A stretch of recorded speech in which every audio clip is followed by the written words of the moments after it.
As soon as Li Chu stepped into the secret realm, he was enveloped in a white light, and an old voice suddenly sounded in his ears. Welcome to Calabash Cave Heaven. There are 2 levels in the Calabash Cave. The first level contains the ordinary treasures I have collected throughout my life, as well as 7 fairy gourd seeds. Only those who get the fairy gourd seeds are qualified to enter the second level of Secret Realm. In the second level of Secret Realm, there is my most precious fairy treasure.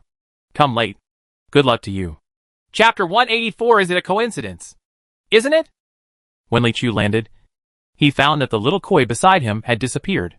It seems that the white light at the entrance is not only a barrier, but also has the function of diverting intruders. No matter how many people come in together, they will be spread out. Out of concern for the little koi, he immediately scanned the surroundings with his aura technique. With a radius of 50 miles, it actually does not reach the edge of any side. It seems that this gourd cave is quite vast, because the spiritual energy in the cave is too abundant. From the perspective of the chi watching technique, it seems to be covered with a layer of mist. It is not clear, but you can still see the mountains, wilderness, and few pedestrians clearly. There is obviously no body shape of a small koi fish. It seemed that her location was quite far away from him. After searching to no avail, he opened his eyes and looked around him. The place where Li Chu was a lush green field, with green grass almost knee-deep beneath his feet. The breeze was gentle, and there was a faint line of undulating mountains in the distance. The spiritual energy is abundant, and the vegetation is particularly vibrant. The voice in the white light just now must have been left by the bull-riding Taoist. He said that the first floor contained ordinary treasures that he had collected throughout his life. This level of power, even if it is ordinary in his eyes, shouldn't be too bad. I just don't know where they are hidden. Li Chu walked casually, wanting to see if there were any clues around him. At this moment, a green wave suddenly appeared in the grass ahead. Looking closely, it turned out to be a small pony running towards him. It looks like a horse, but its body is only over 3 feet tall. Its running posture is naive and somewhat cute. Li Chu let out a sigh. When he glanced around, he didn't see any extra creatures here. After taking a closer look, I realized that this little pony was not a real creature, but a shadow formed by a spiritual energy. In this shadow, there is another strong aura, like a magic weapon. Li Chu did not swing his sword for fear of destroying the contents inside, but pointed from a distance. Puff. He had used this finger to kill weak ghosts. Naturally, the shadow could not escape. In the blink of an eye, it burst like a bubble, leaving a small jade furnace in place. Only then did Li Chu realize that it turned out that the spiritual energy of the place was too strong, and the magical artifacts and treasures placed in it had a certain spirituality. As time went by, he actually gave birth to a little ethereal spirit, which could transform into another form and run around. This kind of virtual spirit is not really intelligent, and it can be regenerated. If it is left here for 3 to 5 days without moving, it may turn into some small animal and run away. But how could Li Chu do such a thing? He walked over and picked up the jade furnace, holding it in his hand and looking at it carefully. Although it is a magic weapon, there is no discernible use for it. The production is extremely delicate, but it is too small. It can be held in the palm of one's hand, and there is no sign of it becoming larger after the spiritual power is injected into it. Li Chu didn't think much about it, so he put it in his arms first, then took it back and asked his master. If the master doesn't know, then he can sell it directly to Danning Pavilion. His spirits were lifted by this discovery. There should be other ethereal spirits here, and they are all running treasures. Immediately, he no longer walked slowly, but turned into a ray of light and shadow, suddenly passing through the vast wilderness, searching for his own prey. In the blink of an eye, we have arrived at the mountain range that was just far away. It's a pity that the virtual spirit is not so easy to meet, and he has never gained anything new. It's right to think about it.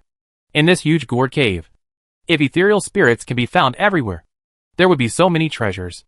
I was lucky enough to bump into one as soon as I landed. I searched for a long time. It wasn't until the corner of the mountains ahead that I saw another black shadow coming out. A closer look revealed that it was a wild boar. But this wild boar is also very small, only about 2 feet long. But it runs very fast. Finally, you are here. Li Chu hurriedly stopped and pointed his halberd forward. At the same time, there was a sound of cracking wind, and 3 flying fireballs came through the sky, landing on the little black pig almost at the same time as his spiritual power. Puff. The fragile shadow couldn't bear the attacks from the front and back, and exploded. A golden talisman appeared on the spot, which was the body treasure of the virtual spirit. Then a figure came out from behind the mountains. This man looked to be about 20 years old, wearing a large striped robe, and his handsome appearance was compared with other ordinary humans except Li Chu. Li Chu glanced at him, but didn't say anything first. The situation was a little awkward at this point. Both sides take action at the same time, and it is difficult to distinguish who comes first. If both want to take this treasure, a dispute will inevitably arise. Li Chu's personality has always been elegant and easygoing, and he never wants to get involved in conflicts over treasure hunting. But if he is asked to give up that treasure, if a fight breaks out, just stop it. As the Taoist scriptures say, don't cause trouble when nothing happens, and don't be afraid of trouble when something happens. The man opposite looked at Li Chu and didn't say anything first. Of course, he didn't say anything, but he screamed countless times in his heart. Little Taoist. It's actually Li Chu. Why is he here? Why did I bump into him first? This person is none other than Huizhuge, the rookie of the demon sect and the subordinate of King Jiangyan. Although Li Chu had never met him, he had met Li Chu, and he even tried every means to eradicate this little Taoist priest. Unfortunately, they failed in the end. Li Chu's worries were actually completely unnecessary. Huizhuge had seen Li Chu kill the 1,000-year-old demon with one sword, so he didn't dare to have the slightest intention of taking action.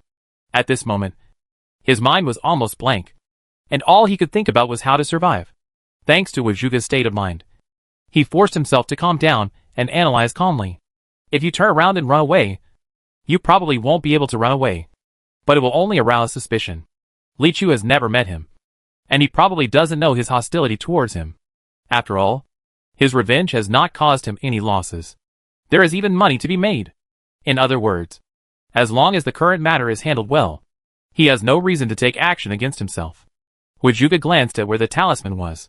Compared with his own life, any talisman was meaningless. He didn't care at all. With Li Chu's level of cultivation, he probably wouldn't care about this mere talisman and wouldn't do anything about it. Thinking of this, he looked at Li Chu's eyes. Grass. He cares so much. No. I have to say something quickly to ease the awkward atmosphere. Otherwise, it would be bad if he thought he wanted to rob him. Thinking like this, he showed a smile that he thought was warm and innocent. But that seemed extremely weird to Li Chu. Fellow Taoist. Huizhuge tried to use his identity as a Taoist priest to get closer to each other. And then he laughed and said, Isn't it a coincidence? Li Chu blinked. The other party's attitude was unexpectedly friendly. So afraid. The little koi flattened its lips, blinked its big eyes, and looked around. This is a beautiful mountainside with red flowers, green trees and bright colors. But she was the only one alone. As soon as he landed, Li Chu disappeared. In a strange place, losing his most powerful teammate, the little koi started to panic a little. After thinking about it, she decided to wait where she was. Li Chu will come to find him. It would be too difficult to take the initiative to go out and find him. She was confident that she would be completely lost before finding him. So the little koi simply found a big tree with a dense canopy, sat down against the trunk, folded his arms around his knees, and waited obediently. After waiting for a while, she looked up at the sky, still so scared. Just as this thought passed, a white shadow emerged from the grass ahead. When I got closer, I saw clearly that it was actually a rabbit. Seeing this cute little creature, the little koi's eyes lit up. But before she could see what the little rabbit looked like, she saw it moving forward without slowing down and crashing into the big tree next to her. There was no blood splashing, just a pop and a flash of light. There was only a white jade box left on the spot. There seemed to be something colorful in the box, which was particularly gorgeous. The light was still bright through the white jade. Huh? The little koi was still a little strange, but I thought this thing was quite beautiful with its twinkling. So I picked it up anyway. Although I don't know what it is, I might as well put it away. Just when she was hesitating whether to open the box and take a look first, another black shadow suddenly appeared in the grass ahead. Another black rabbit rushed over without slowing down at all. Hello? The little koi shouted softly. But before he finished speaking, the black rabbit also hit the tree trunk. There was a pop. There was a flash of light, and a black thing appeared on the spot. The shape is irregular and feels hard, like some kind of seed. I don't know if it can be eaten. The little koi picked it up and looked at it for a long time, then gave up the idea of taking a bite and just picked it up. Then she looked up at the sky again, still so scared. Just as the thought passed, Another shadow emerged from the grass. Chapter 185 Give him a dangerous hand in the world. Facing the warm greeting from Huizhuge in front of him, Li Chu nodded slightly, which was considered a relatively enthusiastic reply for him. Seeing that Li Chu's attitude was quite peaceful, Huizhuge breathed a sigh of relief. He was born in a demon sect and had been accustomed to disputes over treasure hunting since he was a child, let alone cultivators who have never met each other. Even brothers in the same sect can kill each other for sufficient benefits. But obviously, Li Chu would not do such a thing. Huizhuge couldn't help but sneer in his heart. These self-proclaimed righteous people are prone to having too much Holy Mother heart. I don't know how many people died because of this. In this secret realm, there is no way to reach the sky or the ground. And there is no one around. Wouldn't it be nice to just kill and plunder strange cultivators when you meet them? But thinking so in my heart, I still have to keep a smile on my face. Yangzhou Prefecture Divine Fire Temple. Zhuge Yin. Huizhuge cupped his hands and skillfully picked out a pseudonym. I don't know what you call me. Of course Li Chu had never heard of the Shenhua Temple. But he was also from a Taoist temple in a small town. So he would not look down on others because of this. So he politely replied, "Du Yun Temple, Li Chu." Immediately, Huizhuge said, "This virtual spirit was killed by fellow Taoists first, and the treasure should be taken away by fellow Taoists, although there is no need to be polite." Although Li Chu had always planned this, he was a little embarrassed when the other party was so polite. It was obviously you and me who took action at the same time, so it would be a bit awkward for me to take the treasure alone. Don't be polite to me. What's yours is yours. Huizhuge waved his hands vigorously. According to his experience in the world, if Li Chu takes this treasure, he will be fine. If Li Chu doesn't take it, it will be dangerous. Who knows if he deliberately gave himself a big one. The other party's attitude was so good that Li Chu hesitated. Huizhuge laughed again and said, "To be honest, I came to this demonic Dao Immortal Song specifically to find a specific treasure. Except for that treasure, I don't care about anything else. Why don't I give it to my Taoist friends? Just make friends and form a relationship." Li Chu said no more, just glanced at Huizhuge, nodded and said, "Brother Zhuge is very impressive." After saying that, he stepped forward and put away the shining golden talisman. There are complicated and mysterious talismans painted on the talismans. I don't know what their specific functions are. You can ask someone when you go back. Huizhuge watched Li Chu put away the talisman and breathed a sigh of relief. He thought to himself that he would let the little Taoist go this time. I will kill him next time I meet you. Just after the thought passed, Li Chu suddenly turned around again. Huizhuge's heart immediately thumped. Fortunately, Li Chu just asked, "Brother Zhuge knows something about this secret realm?" Huizhuge didn't know what he meant, so he could only reply, "I don't know much." Li Chu said, "I came here to find a fortune golden rainbow. This thing is extremely important to me. But this secret realm is vast, and I don't know where to find it. So I wanted to ask, does Brother Zhuge know about this thing?" This Zhuge Yin was the first person he met since entering the secret realm, and he was also bold and generous. So he wanted to inquire about it. Huizhuge immediately shook his head, and even wanted to give him 3 consecutive rejections. "I don't know. I haven't seen it. So get out of here." But when the words came to his lips, something suddenly moved in his heart. Alas, although this little Taoist priest has a high level of cultivation, he is obviously still a fledgling in terms of experience in the world. Why don't I just go with him and show him the dangers of the world? Thinking like this, Huizhuge smiled slightly. If it's someone else, I don't know. Speaking of this luck golden rainbow, I have seen it somewhere before. It's just that the virtual spirit is running back and forth, and the location is a little uncertain. So why don't I take Brotherly to look for him? May I? Li Chu was a little surprised. You know, you can get new treasures every minute and every second in this secret realm. And this person is actually willing to waste time looking for things with him. This is really a bit selfless. There's nothing wrong with it, Huizhuge said. The whereabouts of what I'm looking for are elusive, and I'm not in a hurry. But the lucky golden rainbow may not have gone far. If it's too late, I might miss it. When Li Chu heard this, he didn't say much, thanked him, and immediately went on the road with him. Huizhuge led Li Chu around the hillside, recalling the large virtual spirit he had just met in his mind, and said, "But Brotherly, you need to be careful. There are many treasures in this secret realm, and not all the virtual spirits generated are so fragile.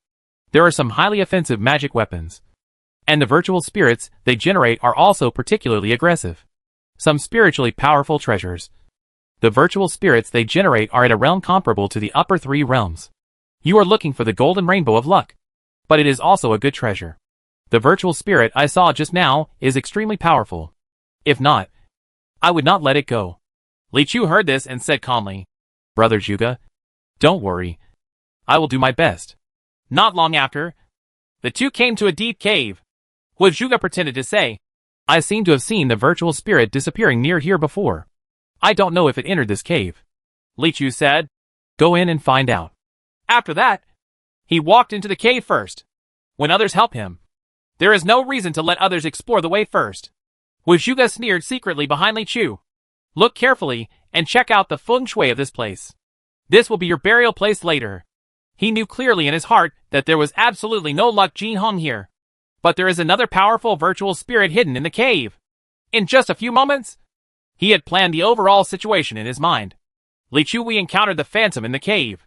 Taking advantage of their struggle, he directly used his most powerful killing method, a bronze demon puppet. Give Li Chu an ultimate backstab. Hee.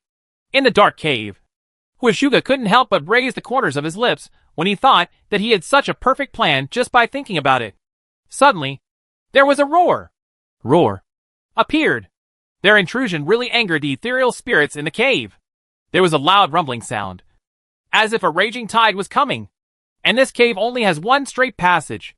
When we are about to meet on a narrow road, the brave one wins. Bang.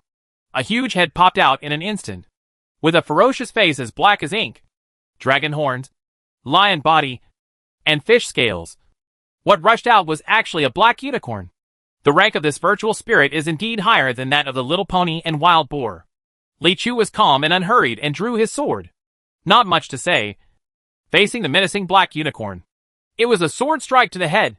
At the same time, behind him, Wu Zhuge also seized the opportunity, stretched out his sinful hands, and sacrificed a palm-sized puppet. Now, if you hesitate, you will lose. But I saw that this puppet was made of dark copper and held a sledgehammer. It was lifelike but evil. Wu Zhuge instantly squeezed out a smear of blood from his fingertips, touched it on the forehead of the bronze demon puppet, then made a move with his left hand and threw it away. Boom. In an instant, the harsh dragon roar of the sword-chi red dragon and the fearful roar of the black unicorn completely covered up the sounds coming from behind. A 2-foot-tall dark copper puppet, holding a huge hammer, appeared above Li Chu almost silently. One hammer. Fall hard. Rumble. The loud noise continued, and the sword energy wrapped around the black unicorn. The red light and black energy were entangled in one place for an instant, and disappeared at the same time in a breath. At this moment, the sledgehammer also hit Li Chu on the shoulder. Done! Wu Zhuge's heart was shaken. This hammer was comparable to a full-strength strike from a warrior in the upper 3 realms. It was definitely not something that a cultivator's physical body could resist. But, the next moment, something happened that made his pupils shrink. After the hammer fell on Li Chu, it didn't linger at all. It was like a fragile twig that broke in an instant. Not only did it break, it also bounced back. Extremely fast. Wu Zhuge was already in shock. When he saw the broken hammer flying towards him, it was already too late to run away. Bang. There was a muffled sound, and the sledgehammer hit the root of his thigh heavily. Snapped. In the next second, the bronze demon puppet and the broken hammer collapsed and turned into dust. You must know that this is an unimaginable creation produced by the top puppet master of the demon sect. What a powerful counterattack they have suffered. Is this little Taoist still a human being? The dust cleared. After the black unicorn dissipated, it turned into a black sword. Vaguely murderous, and definitely an extraordinary weapon. Unfortunately, it is not the lucky golden rainbow. Li Chuxian did not go to get the Mo Dao, but turned around because he just felt someone patting him from behind. He thought it was Wu Zhuge, who wanted to call him for something. As a result, when I look back, I see Wu Zhuge knelt on his knees, with a miserable face, tears in his eyes, and gritted his teeth. It seemed like I had experienced the most painful thing in the world. Li Chu was stunned for a moment. Brother Zhuge, what are you doing? Wu Zhuge held back his tears. He wanted to say, I was knocked to the ground by the broken hammer of the bronze demon puppet, and now the upper part of my right leg was completely shattered. Moreover, the evil spirit and evil spirit are flowing freely in the wound. making it impossible for my true energy to repair the wound. Please help me. But he couldn't say. After pondering for a moment, he said loudly, I'm ashamed. I'm so ashamed that I let Brotherly enter this cave and put himself in danger. But he didn't find the lucky golden rainbow. Only kneeling can alleviate my guilt a little. Li Chu was stunned for a while. Good guy. This person's sense of responsibility is too strong. He hurriedly stepped forward to help Huizuge and comforted him. Brother Zhuge, don't worry about it. It's just an act of kindness for you to help me. If you don't have it here, just look for it elsewhere. Why is it like this? When Huizuge stood up and looked at his limping legs, Li Chu felt a little strange again. Huizuge saw his confused look and said hurriedly, I'm numb on my knees. Are you okay? Li Chu said, I have a healing technique, which is quite effective. No need. Naturally, Huizuge did not dare to let Li Chu check his injuries. Otherwise, how could he explain the origin of the injury? In order not to make Li Chu suspicious, he gritted his teeth and stamped his right foot heavily. Bang! Bang! Look! I'm fine, he said with a cry. It's fine. Li Chu nodded, and then wondered. Brother Zhuge, why are you crying? I'm still ashamed. Huizuge endured the heartbreaking pain and said forcefully, Stop talking. Let's go to the next place quickly. I will definitely help you find the treasure you want. Li Chu couldn't help but feel slightly moved. Are these the children of Jianghu? Honesty. Chapter 186. On that day, Huizuge finally understood the dangers of Jianghu. Li Chu, who was neatly dressed in green clothes, followed the limping Huizuge and walked along the ridge for a while. After passing this mountain, there is a small lake ahead. The water is clear and the sunshine is shining. When Huizuge saw this, his eyes lit up. Arrive. It was too painful to have to force a smile along the way. Little Taoist priest, I must ask you to repay this pain twice as much. He was hysterical in his heart, but said calmly on his face, I just saw the virtual spirit emerging from the bottom of the lake. Brotherly might as well step forward to investigate. But be careful. With a quick glance, Li Chu had already felt the rich spiritual energy at the bottom of the lake. He walked forward slowly and came to the lakeside. Before he could get into the water, he saw a sudden ripple in the water, followed by a rumble, and the small lake suddenly turned into huge waves. Immediately afterwards, the water curtain fell, revealing the behemoth behind. It was like a giant loach, with a shiny black light all over its body. It looked slippery, with 6 long whiskers on its face and some ferocious tail fins on its sides. Ouch! As soon as this virtual spirit appeared, it let out a strange cry and showed a fierce look in its eyes. Apparently, it was planning to come out of the water to hunt. I just don't know who is the prey. Huizuge quietly took a step back and then showed a cold smile. No matter which of you is the prey, the hunter who laughs in the end must be me. Do you think that because you, a little Taoist priest, have a high level of cultivation and a strong body, I can't deal with you? Just now, I have thought of a way to kill you. That's using poison. Huizuge turned his left hand and quietly took out a bamboo tube with a talisman printed on it. What was contained in this bamboo tube was a gift given to him by the old monster, Yao Qingcheng, from the 9 poison ridges of the demon sect. An unparalleled sky poison instant killing scorpion. As the name suggests, this scorpion has the poison of the 9 heavens sealed in it, which is definitely not something that any mortal can withstand. Once stung by a scorpion tail, the poison will spread throughout the body in an instant, turning the person into pus and dying on the spot. Everyone has weaknesses. I don't believe you have full poison resistance. At this time, Li Chu's attention was on the virtual spirit, and the opportunity was just right. Huizuge made a fierce move, opened the bamboo tube, shook his left hand, and shot one of the black lights at the little Taoist priest. That black light is a completely black scorpion. Sky poison instant killing scorpion. If you touch it, you will die. If you touch it, you will die. At the same time, ahead, the giant loach that emerged from the water suddenly opened its mouth and spit out a thick red light. This is actually its tongue. Li Chu drew out his sword and saw the giant loach attack first. With a rustling sound, his body instantly moved 5 feet away. Immediately afterwards, the sword rose and fell. Boom! The sword-chi red dragon descended from the sky, penetrated the giant loach's head, and cut it open from top to bottom, then melted again. The ethereal spirit disappeared in a blink of an eye, leaving only a paper roll shining with ink jade floating above the water. It's not a lucky golden rainbow.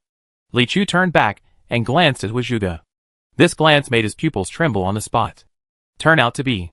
Just then Huizhuge shook the poisonous instant-killing scorpion towards Li Chu, and a black light shot out. But he happened to catch up with the giant loach attacking Li Chu with its long tongue. And Li Chu dodged. The black light collided with the red light, and was suddenly bounced back, falling back into Huizhuge's palm. That day, the instant-killing scorpion was extremely poisonous and already full of ferocity. At this time, it suddenly woke up from its deep sleep, was attacked, and immediately went into a state of rage.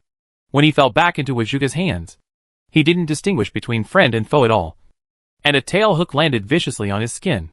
There was no need to pierce the skin at all. The moment Huizhuge's outermost skin was contaminated with sky venom, his entire palm quickly began to turn transparent, and all the blood vessels turned black. Then the wrist, forearm, and upper arm. Fortunately, Huizhuge himself was the one who released this poison. He knew better than anyone how terrifying the sky poison instant-killing scorpion was, so he did not hesitate. Almost at the moment when the poison began to erode his palm, he had already made the most correct decision. Laugh. He pointed his sword at the same time and mercilessly cut off his entire left arm at shoulder level. If it had been even half a minute slower, it would have turned into pus and blood. When he cut off his arm, he didn't bother to seal the acupoint to stop the bleeding. The first thing he did was to release a blazing fire using the Jew, burning the broken arm that was corroded by the sky poison together with the instant-killing scorpion, lest Li Chu find something wrong. So, when Li Chu suddenly turned around, what he saw was Huizhuge turned into a one-armed man inexplicably, and his left shoulder was still bleeding like a fountain. As a result, he didn't care and concentrated on burning the broken arm on the ground. It's absolutely mind-boggling and full of visual impact.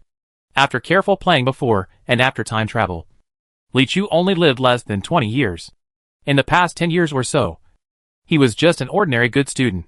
When he came to this world, his knowledge expanded a lot. But where have I seen such a scene? He had to admit. He was really frightened. Li Chu didn't even dare to ask for the first time, until Huizhuge felt so good that he burned his entire arm. He stopped the bleeding from his broken arm, and the scene calmed down for a while. He then asked tentatively, "Brother Zhuge, this?" Huizhuge wants to cry, but has no tears. What the H, I can I say? He gritted his teeth and made a sad gesture. I blame myself. It's been 2 times. I've asked Brotherly to make 2 trips in vain, and encountered 2 dangers, but I still haven't found the lucky golden rainbow. I blame myself so much. Brotherly, if I don't cut off my arm to apologize to you, my conscience will be uneasy. It will be uneasy. Later, the words turned into screams of pain. Li Chu's face was filled with dark thoughts. Why would he cut off his arm at every turn and even get burned? Are you worried that the time it took to drop it will be too short before you can get it back? So you completely give up hope? This popularity is too great. He could only hesitate and said, Brother Zhuge, let's forget it. You don't have to help me lead the way. I'll find it myself. During this period of time, Li Chu never felt too scared when faced with no matter how ferocious the evil spirits were. But now, he is really scared. With Brother Zhuge's temper, if he misses twice more, he may commit suicide in a matter of minutes. Too harsh. No! Huizhuge waved his hands vigorously. We must not let it go so easily. I even broke off an arm. You want to get away like this? It's not that simple. If I don't kill you today, don't even think about leaving. It's only 3 things. Brotherly, please give me another chance. There is still a place in my mind where the 8th luck golden rainbow is achieved. Huizhuge said almost pleadingly. A newly disabled person begs you to help you with tears in his eyes. How can you refuse such a thing? Li Chu had no choice but to take the black scroll. Then let him continue to lead the way and follow him to the next location. The 3rd place Huizhuge pointed to was actually a towering ancient tree. 10 people would probably surround the trunk of this big tree, and then go up to the crown, blocking out the sky and the sun. It is difficult for the outside world to imagine that a tree has grown to this extent without becoming a mature tree. Li Chu looked around with his mind and found a huge yellow bird hidden in the canopy of the tree, exuding a noble and gorgeous aura. As they approached, the yellow bird that had been lying on the tree trunk stood up on its own and was about to pounce. I don't know whether it's the setting of the master of the secret realm or the nature of the ethereal spirits. These ethereal spirits seem to be extremely sensitive to popularity and rarely hide from humans. They always take the initiative to greet them. which saves a lot of effort. Li Chu drew his sword just as the yellow bird swooped down. He opened his eyes. His eyes were as bright as a sword. The sword comes out. Huizhuge's eyes behind him were also shining with crazy light. He had already held a golden elixir in his mouth. The moment Li Chu took action, he bit the golden elixir into pieces and picked up his finger skills. This golden elixir is not a mortal thing, but a top-quality elixir called 5 Hell God Fire Pill. It contains the breath of the 5H.L divine fires. After biting it into pieces, casting a spell, and spitting it out can turn it into 5 rays of heavenly fire. It was given to him by Huizhuge's grandmother, and it was the life-saving magic weapon at the bottom of the box. If he hadn't reached a situation where he was at the end of his rope and fighting to the death, he would never use this elixir. Caw. Dan broken. Call. Get angry.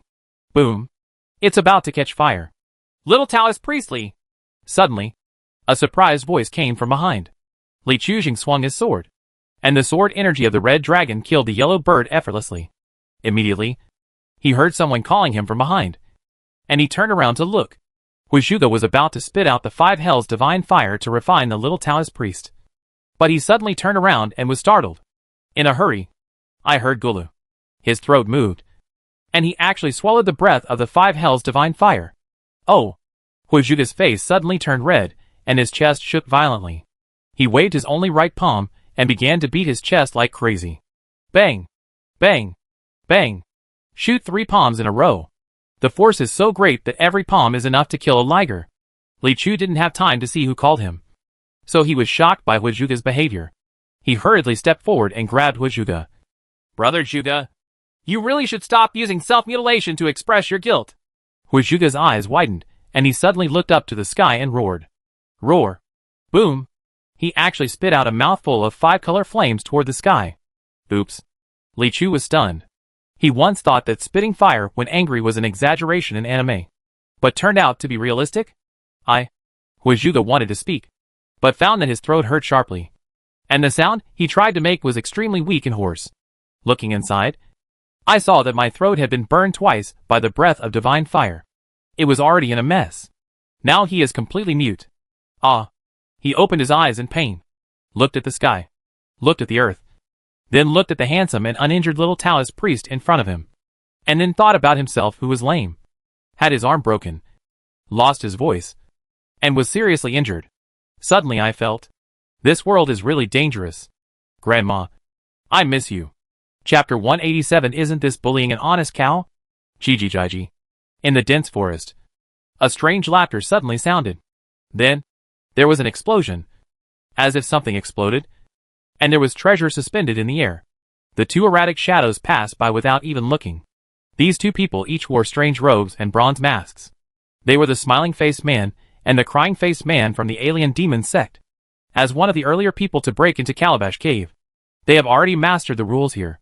The virtual spirits running all over the ground are all transformed into treasures. But they have no meaning. They have only one goal, which is the 7 fairy gourd seeds. Only by getting the fairy gourd seed and going down to the 2nd level of the secret realm can we get the most precious thing here, and maybe even control the entire secret realm from it. Those who foolishly look for treasure here have no idea what they are missing. The sorcerer's speed was very fast. After killing an ethereal spirit, he discovered that the explosion was not a fairy gourd seed. So he immediately passed by and looked for the next target. They believe that with such efficiency, they must be the first to find the seeds of the fairy gourd and descend to the 2nd level of the secret realm. By then, after a long search, they finally exploded the first fairy gourd seed from a running rabbit. The shape of the seed was irregular, and it looked warm and smooth, with nothing surprising about it. But this kind of seed is the most important treasure in the 1st level of secret realm. As long as you bring this object to the junction, you can go down to the 2nd secret realm. As soon as the smiling man raised his hand, the seed was attracted by the invisible force and flew towards his palm. At this moment, there was a sudden sound of wind in the distance. There seemed to be a tinkling sound of bells in the wind. The seed suddenly changed its direction due to force, and flew to the location where the bell sounded. Who? The man with the crying face was furious and immediately let out a strange cry against the wind. You. The 2 forces collided and entangled in the wind. But the fairy gourd seed in the center of the storm fell to the ground with a snap. The smiling man turned his head, locked the direction of the bell, and let out a weird laugh. Jia jia jia. As he laughed, the forest roared, and many trees burst and fell inexplicably, clearing a path in an instant. At the end of the road is a Tauren with a huge bull's head. The Tauren's left hand is holding a wooden stick, and his right hand is holding a chime with profound and mysterious patterns, which he is striking hard. Dang dang dang. With every knock he made, the air around him seemed to be rippling with invisible ripples and shaking heavily. The ripples finally spread in front of the smiling man and the crying man, and it seemed as if countless swords, guns, swords and halberds were standing up in the jungle, shattering the sound waves. Even though he is invisible, he is not weaker than thousands of troops attacking him. The laughter of the smiling people here temporarily withstood the sound of the bell, and the crying person on the other side asked in a deep voice, "Who are you? Your Excellency? You are also a demon clan. Why are you going against us?" The Tauren said loudly, "I know that you are the villains of the strange demon sect. This secret realm is where my master has devoted his life, and it must not fall into the hands of you evildoers. It turns out to be the wild bull under the Taoist rider's seat." The crying-faced man snorted coldly, "Your master is dead. Do you think he can still make the decision?" After that, he raised his head and cried out again, and joined forces with the smiling man to attack the Minotaur. When Taoist Master Chi Nyo was still alive, he was extremely at odds with the Western region's alien demon sect and others. Now that both sides revealed their identities, there was no room for negotiation. Jia jia jia. Yi. Clang clang clang clang. The cries of ghosts, the laughter of people, and the ringing of cow bells. All of a sudden, there was a mixture of strange noises in this dense forest. This Tauren was the old cow beside the shepherd boy Ma Liang. He was extremely familiar with this secret territory. As soon as he broke in, he recovered the Dao Yingchuan bell, a powerful magical weapon of the past owner. As soon as this mysterious bell strikes, the sound of the great road clangs. Even though his cultivation was not able to withstand the combined strength of the sorrow and music envoys, he was still able to withstand the strongest sonic attacks of the two with 1 second. This noisy and strange battle lasted for half an hour. The crying-faced man said through his spiritual message, "No, the magical weapon in this reckless cow's hand is powerful, but we have to cry and laugh at the same time, which is not good for a long battle." The smiling man also sent a telepathic message. "There is really nothing more annoying in this world than a minotaur ringing a bell," the cry-faced man said. "If this continues, my voice will become hoarse from crying, so why not use tricks to win over him?" The smiling person said. "Okay." The two exchanged words and immediately made a plan. They immediately retreated more than 10 feet away and distanced themselves. The smiling man said loudly, "Your magic weapon is powerful, and our magic power is stronger. We can't tell the winner in this battle of sound and path." The Tauren snorted coldly, "Whoever competes with you on how to express your voice. I just want you scoundrels to get out of the calabash cave." Even as he said this, his hand stopped. In fact, this mysterious bell was the magic weapon of the Taoist priest riding the bull. It was quite expensive for him to use it. After this long period of frenzied beating, his demonic power was somewhat insufficient. Both sides feel cowardly in their hearts. "We can leave, but this clock is not enough," the crying man said loudly. "Do you dare to compete with me?" "Compared to what?" the Tauren asked. "Compare your strength," said the crying man. "Huh?" The Minotaur looked at him. "You want to wrestle with a bull? Why? Don't you dare?" the crying man said scornfully. "Humph." The Tauren snorted loudly. "Why don't you dare? You will taste the horns." "Very good," the smiling man said. "You each reveal your true form and push the other person. Whoever moves his position first will lose and must give up this fairy gourd seed. How about it?" "Okay." The Tauren nodded. Strength is his greatest strength. After saying that, he shook his body and instantly manifested his true form, turning into a strong ox. If it reveals its Dharma form, it can become dozens of feet tall. But at this time it is just wrestling, and it only uses its original form. Looking at the man with a crying face, he also transformed into a piece of blue stone, with a strange crying face painted on one side of the smooth stone. It turns out that its body is actually a stubborn stone without 9 orifices. Someone drew this crying face on the stone, which enlightened the spiritual wisdom. "Do you think you are a stone and I can't stand you? Come on! Set it!" The man with the crying face let out a muffled sound, and his stone body sank, becoming heavier than one June in an instant. The scalper shook his head, roared twice, and rushed forward. Bang! The first contact made the stubborn stone shake, and it was about to fall. The power fed back by the stubborn stone is simply not enough to shake the scalpers. The man with the crying face was also secretly shocked. This old bull was worthy of being a follower of the bull-riding Taoist for hundreds of years, and his brute strength was so amazing. Let alone a stone. Even a mountain would be pushed by him in just a few moments. It's a pity it's useless. The smiling man over there suddenly moved, flew over, picked up the fairy gourd seeds, and then ran away. Dare you? Wang Newton became anxious and roared angrily.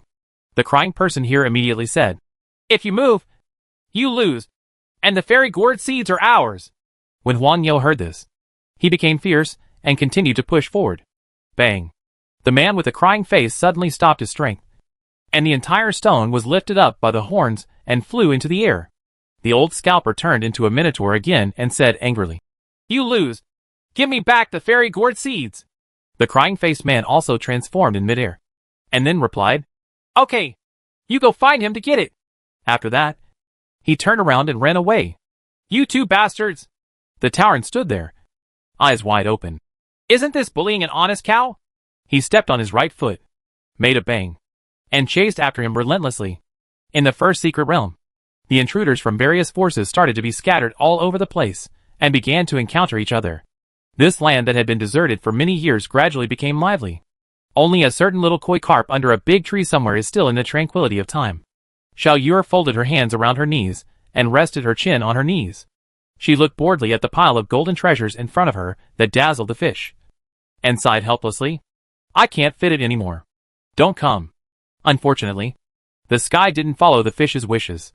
After a while, another gray rabbit jumped out of the grass and crashed to death on a tree. Then a small kid appeared, which seemed to be some kind of magic weapon with its own inner universe. The little koi scratched his head in confusion. Well, Rabbit is so cute. Why did he commit suicide? Chapter 188, Mr. Lee. I'll report it. The big world is bright and miserable, and the small world is a hurried passerby. Wherever one sets foot, there is always trouble. Heludongshan, which had been quiet for hundreds of years, was suddenly bustling with activity. Speaking of which, Huizhuge here just experienced a real hurt that attacked his heart, and was seriously injured. Over there, the person who called Li Chu's name just now flew over. It was none other than the eldest cousin of the Qin family, whom he had met several times before. That burly man with a bit of shyness. Li Chu was slightly surprised to see him. At first, when he was exorcising evil spirits from the Qin family, he felt that this family was quite weird. Later, it was discovered that even Taodu Tower was the property of the Qin family. After the little miracle doctor came to Dayun Temple, he also revealed the details of the Qin family during the conversation. Mingyu Township. It turned out to be a group of monsters living legally in Hangzhou Prefecture. Anyway, they never met again, and Li Chu passed by without asking any more questions. I didn't expect to meet someone here today. When Huizhuge saw the strongman coming, he felt happy. These thugs from Mingyu Township were invited by him personally, so they can be regarded as his own for the time being. But just now, he heard that the strongman called Li Chu's name first, and he was a little suspicious. There shouldn't be any connection between them, right? Thinking of this, Huizhuge didn't express anything and just watched quietly. Li Chu also greeted the strongman and said, Brother Chen. Hee. The strongman scratched his head and smiled. Actually, I'm not Brother Chen. You can just call me Daniel. Li Chu nodded lightly. When Huizhuge heard these two sentences, he felt a little more at ease, thinking that since they didn't even know their names, they probably didn't have a deep friendship. Daniel turned his head and glanced at Huizhuge.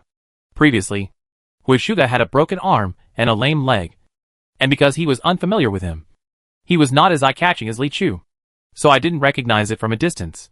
Now that he was getting closer, he recognized that this was the boy from the demon sect next to King Jiangyan. Ouch, Daniel couldn't help but exclaimed, You. He was about to ask, How did you do this? Brother Nyo. Huizhuge hurriedly used his spiritual voice to stop him. Don't say you know me. The method of spiritual sound transmission is only useful when two cultivators at the level of divine union or above communicate with each other. You can make no sound to prevent others from hearing it, but it is indeed not as convenient as usual speaking, so it is not commonly used among practitioners. Huizhuge used his spiritual mind to transmit the message at this time. Firstly, he was speechless. Secondly, The most important thing was to keep it secret. If Li Chu were to find out that the two of them knew each other, he would probably tell the whole story about his origins if he asked for a moment.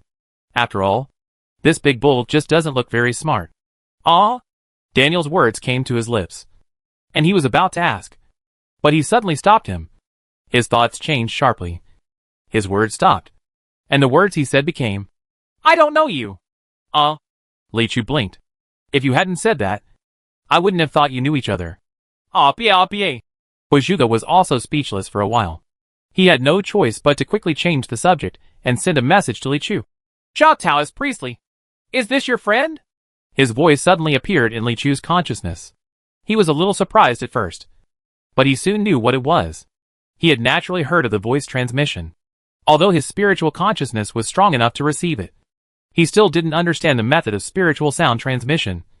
So he answered, "We had a chance encounter." After Huizhuge heard this, he felt relieved and said, "Brother Li, don't forget to put the treasure away." He pointed with his right arm, and where the yellow bird shattered, a small golden mirror was revealed, floating there quietly. Li Chu nodded and went over to put away the mirror. This trip was quite fruitful. I carried an incense burner, a mirror, a golden scroll in my arms, and a large Mo Dao on my back. Even if you can't use these magic weapons yourself, I believe you can exchange them for chi gathering pills after you go out. It's a pity that there is no experience value for killing ethereal spirits. Otherwise, if you kill monsters first and then explode equipment, it would be an exaggeration to say it is heaven on earth. While Li Chu was picking up the items, Huizhuge quickly sent a message to the big cow.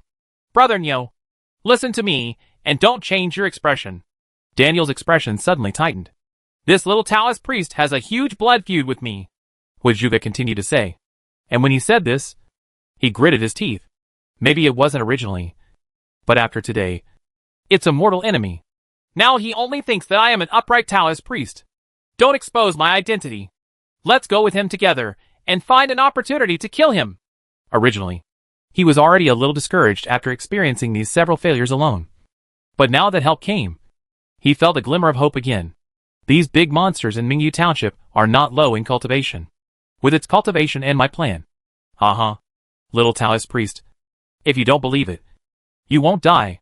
He was thinking about his next plan, but he didn't notice that Daniel's expression became a little nervous. The strong man frowned, lost in thought. Think about it logically. The deal between Huizhuge and the people from Mingyu Township was decided by Qin Wang and Mississippi. In Calabash Cave Heaven, they are firm allies. Logically speaking, I should help him. But considering it emotionally, although she had only met Li Chu once, the young lady had always had one-sided evil intentions towards him. If you deal with him yourself, will the lady be angry? But let's think about it from a relationship perspective. Although the young lady is interested in him, any fool can see that he is not interested in the young lady. Although the entire Qin family is the only one who can see it.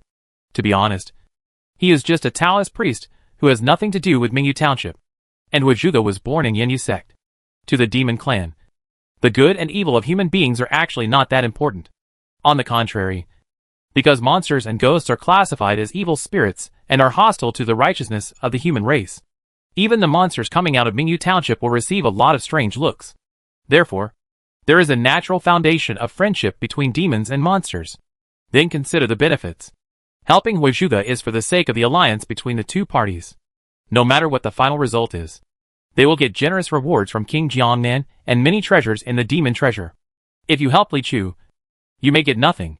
The balance of choice seems to be tilted very obviously, and Daniel's thinking has reached the final step. From the perspective of strength, Li Chu plus himself would obviously have no problem dealing with Huizhuge, assuming the moral pressure caused by bullying the disabled is not considered. On the other hand, can Huizhuge and himself really deal with Li Chu? Its bullhead quickly recalled all the past events and quickly came to the conclusion that it obviously couldn't be done. So what am I thinking here? After thinking about it, he immediately sent a message to Huizhuge and replied, "Okay." Huizhuge smiled slightly. "I have a helper. Why don't you die now?" Then, Daniel came straight to Li Chu and also sent a message. "Jia Taoist Priestley. I will report it." Chapter 189. A Taoist Priest and a Strong Man. "I'm reporting that there is a bad person among the three of us." "Of course. Not me." Daniel turned his back to Huizhuge and sent a message to Li Chu. This kid is a member of the demon sect. He has been deliberately trying to harm you. He even tried to win over me just now. How could I do such a thing? I'll tell you right away, Daniel said righteously. Harm me? Li Chu glanced at Huizhuge over there. Hadn't he been hurting himself? Could it be? Did he want to turn himself into a disabled person first, and put heavy moral pressure on me when he did it? Somehow poisonous. He had visited Huizhuge with his mind before, and saw that he didn't have much resentment. So he believed his words. However, this judgment is not entirely accurate. If he is the kind of strategist-type figure who has been making suggestions behind the scenes, he will not be directly infected with resentment. But the guilt is equally heavy. In fact, Huizhuge rarely did anything himself when he was in the sect before. First, he is too young to take charge directly. Second, he has a strong background, and there are not many opportunities for him to play in person. This time he came to assist Jiang and Wang in his affairs, which can be regarded as his first time leading a team alone. Unfortunately, everything went wrong. He saw that Daniel seemed to be saying something to Li Chu, and Li Chu's eyes also drifted towards him. Huizhuge's heart skipped a beat. As smart as he was, he immediately guessed what might have happened. Damn it. I must have run into a young man. Right? This monster looks thick-browed. How could he betray his allies? He was decisive enough, and immediately turned his palm over, and a crimson talisman appeared in his hand. Although I was extremely unwilling to do so, I had no choice but to do so. Boom. A deep flame jumped up and enveloped Huizhuge's whole body. The incident happened suddenly, and when Li Chu and Dania tried to stop it, it was already too late. Just like many core disciples of the great immortal sect, when they go out for training, they will bring 1 or 2 life-saving trump cards at critical moments. And Huizhuge naturally has them too. Soon, this cluster of flame swayed in the wind until it disappeared, and Huizhuge's figure also disappeared. Li Chu secretly thought in his heart. He escaped so decisively? Just as decisive as cutting off his own arm. There was a loud cracking sound dozens of miles away. Huizhuge's figure escaped with a fierce fire, gnashing his teeth. If it was just a life-saving fire escape talisman, even though it made him extremely distressed, it wouldn't be like this. But he looked at his now dilapidated body and felt like crying. He never imagined that it would end up like this. I just hope I don't meet anyone I know at this time. Huizhuge! As soon as the thought came up, he heard someone calling him from behind. Huizhuge's shoulders trembled, and when he turned around, he found a man who looked like an iron tower. It's none other than his closest companion, Vidra's slave. Well, when he saw it was a Vidra's slave, Huizhuge immediately flattened his mouth and cried on the spot. Ah! Why are you like this? Why are you crying? The Vidra's slave came over at a loss. Huizhuge sobbed and hugged Vidra's slave, and said through a message, I am so miserable. The Vidra's slave had no choice but to pat his back. Oh, be good. Don't cry. Whoever made you like this, I will avenge you. It's that little Taoist priest. Oh, that's okay. Boom. An invisible ripple rippled through the mountains. Suddenly, the mountain peaks collapsed and trees fell in pieces, as if the end of the world was coming. In reality, it was nothing more than a shrill cry. Bang, bang, bang. The tower manifested its true form, with its horns reaching up to the sky and its 4 hooves stepping on the ground, hitting the mountain one after another. Once, twice, 3 times. The heavy impact made the mountain unbearable and gradually tore apart. The man with the crying face dodged quite awkwardly, and with a flicker of his body, he said angrily, There are 7 fairy gourd seeds in total. Why are you staring at ours alone? My master's things must not fall into the hands of you filthy monsters. Not even a single thing. Boom. The old scalper stepped out with another hoof, then charged straight at him with his horns. Seeing that it was approaching fiercely, the crying-faced man had no choice but to raise his hands and manifest his true form. But instead of completely transforming like before, his whole body was instantly covered with a layer of petrified skin. The whole body turned into a stone man covered with rocks. Boom. In this form, it could barely block the old scalper, but it was quite difficult. Seeing this, the crying man looked up to the sky and shouted, I can't do it anymore. It hurts me so much. There was no response from anyone around. Bang. Another one. It flew back dozens of feet and said angrily, No matter how bad you are, I won't be able to withstand it anymore. Jia jia. I have to bear it even if I can't bear it. After it called repeatedly, another figure came out of the swaying dense forest next to it with a strange smile. It turns out that the smiling man has also arrived here long ago. When the old scalper saw him, he became even more angry and said loudly, "Give me back the fairy gourd seeds!" Moo. After saying that, he didn't believe that the other party would really hand it over. With a kick of the back hoof, it hit him head on. In the case of extreme anger, there is no need to care about any magical powers, and only the most primitive physical collision can be released. Boom. The crying-faced man and the smiling-faced man flashed together and jumped to both sides, surrounding the huge old scalper in the center. Then the smiling man suddenly snapped his fingers. "Array up!" Call out. The place suddenly lit up with rays of light, forming a huge circle with a radius of 100 feet, and the entire hillside was enveloped in it. It seems that the man with the smiling face had arrived here earlier and had arrangements, and the man with the crying face also deliberately led the old scalper here. Be cheated. The old scalper's heart tightened. Knowing that something was wrong, he turned around, transformed into a nimble bull-headed man, and was about to fly away. But the crying man and the smiling man have been planning for a long time. So how could they let him go so easily? Before the Tauren could leave the range of the formation, the two of them spoke together and made a strange sound. Yee. Jia jia jia. Crying and laughter started again, and as soon as they entered the range of this formation, the invisible sound wave ripples suddenly expanded dozens of times. In an instant, it was like a surging wave. Bang. The sound wave was so strong that the Tauren was directly knocked to the ground. He hurriedly took off the wooden stick and Xianzhong from his waist. Clang, clang, clang, clang. The bell rings again. But at this time, the sound of Xianzhong's ringing was greatly suppressed within the formation. Once it passed through the outer wall of the formation, it was no longer enough to shake the sound of crying and laughing. With the blessing of this formation, he was unable to resist the two of them. Within 3 breaths, the Tauren spat out a mouthful of blood. When it comes to music practice, he is not a professional at all. Even though Xianzhong could simply and crudely contend with the two demons for a while, such a formation was completely impossible for him to crack. Jia jia jia. Yee. The two demons had no intention of letting it go. They continued to output sound waves, pressing down on the fallen Tauren layer by layer like Mount Tai. It seemed like he was going to be crushed alive. In addition to the overwhelming power, what is even more murderous is that the power of ecstasy in this sound wave affects the Tauren's mood. Just now, he was able to remain unaffected by the sound of the Xianzhong's bell. But now, he could no longer resist. The emotions of joy and sorrow were pulling back and forth, making his mind sway. And he was about to die in this familiar secret realm. At this time, a black-clothed figure appeared out of the sky. Laugh. A dragon-like black afterimage passed through the formation and violently cut through the entire formation. This formation is extremely difficult to break through from the inside, but it is effortless to break through from the outside. When the wind stopped, Commander Kaodiank in black clothes appeared in front of the Tauren. The Tauren, bleeding from all his orifices and dying, reluctantly opened his eyes and saw the stern-faced man in front of him, who still looked a bit youthful. "Who are you? Leave your name towards Tian K and John." John Looming lowered his eyes and glanced at the Tauren. "You may not have seen me, but I have seen you." "When?" The Tauren's breath was weak.